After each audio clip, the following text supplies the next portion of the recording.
Good morning. CA में inter paper 6 law and ethics में आज हम लोग करेंगे कॉर्पोरेट लॉ के अंदर चैरिटेबल कंपनी और सेक्शन 8 कंपनी। एग्जाम में बहुत क्वेश्चन आता है कि फीचर्स क्या है सेक्शन 8 कंपनी का। आज की क्लास बहुत छोटी है लेकिन समझना है। ठीक है, मीनिंग चीज को समझिएगा। सेक्शन 8 कंपनी किसको बोलते हैं, ध्यान से सुनिएगा, उसका फीचर्स क्या है। बोलता है चैरिटेबल कंपनी को ही सेक्शन 8 कंपनी बोलते हैं। Charitable company is also known as section 8 company. देखिए फीचर्स क्या है, मोस्ट इंपोर्टेंट क्वेश्चन इसका फीचर्स क्या क्या है। देखिए सबसे पहला चैरिटेबल कंपनी है तो लॉजिकली देखिए अपना प्रॉफिट शेयर होल्डर को नहीं देगा, किसको देगा, चैरिटी के लिए अपना प्रॉफिट यूज करेगा, क्योंकि चैरिटेबल कंपनी का ऑब्जेक्ट ही चैरिटेबल पर्पस होता है। तो देखिए चीज को समझिए, सिंपल सा, does not distribute its profit among the share holders. Share holders के बीच में अपना प्रॉफिट को ये नहीं बांटता है। तो distribute its profit to the charitable purpose. याद रखिएगा, दो पॉइंट बन सकता है। अपना प्रॉफिट को क्या करता है, शेयर होल्डर को नहीं देता है, क्योंकि चैरिटेबल कंपनी चैरिटी के लिए प्रॉफिट को यूज करेगा।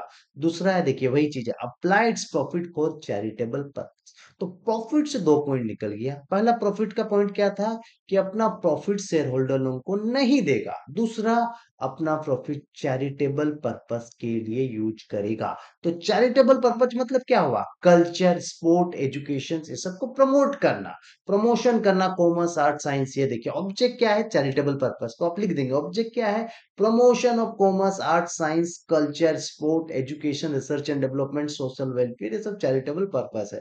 तो तीन चार चैरिटेबल पर्पस आप लिख दीजिएगा, promotion of commerce, art, science भी लिख देंगे तो भी चलेगा। तो चैरिटेबल कंपनी का पहला फीचर्स क्या है, अपना प्रॉफिट शेयर होल्डरों के बीच में नहीं बांटता, अपना प्रॉफिट चैरिटेबल पर्पस में यूज करता है। चैरिटेबल पर्पस मतलब promotion of commerce, art, science etcetera. अब देखिए, याद रखिएगा, चैरिटेबल कंपनी जितना होता है ना, उस वो सेंट्रल गवर्नमेंट के हिसाब से चलता है, सीजी के हिसाब से चलता है। कोई भी काम करेगा तो सीजी का अप्रूवल लेना पड़ेगा, और काम स्टार्ट चैरिटेबल कंपनी का लाइसेंस के लिए भी हम लोग को सीजी के पास एप्लीकेशन देना पड़ता है। तो वही लिखा है, देखिए पॉइंट नंबर, देखिए 456 में, such company can not change their memorandum of association and article of association without CG approval. याद रखिए, चैरिटेबल कंपनी बिना सीजी के अप्रूवल के अपना मेमोरेंडम मतलब अपना ऑब्जेक्ट चेंज नहीं कर सकता, नॉन चैरिटेबल पर्पस में नहीं जा सकता है, तो सेंट्रल गवर्नमेंट का अप्रूवल लेना पड़ेगा।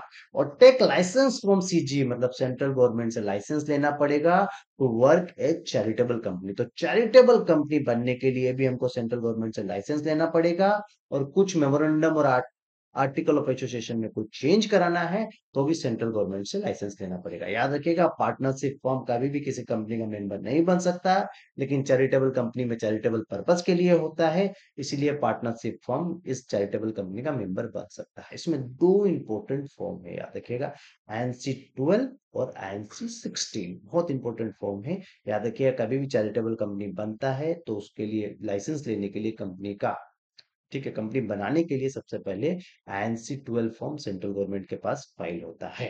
तो उसको बोलते हैं application for grant of licence section 8 company.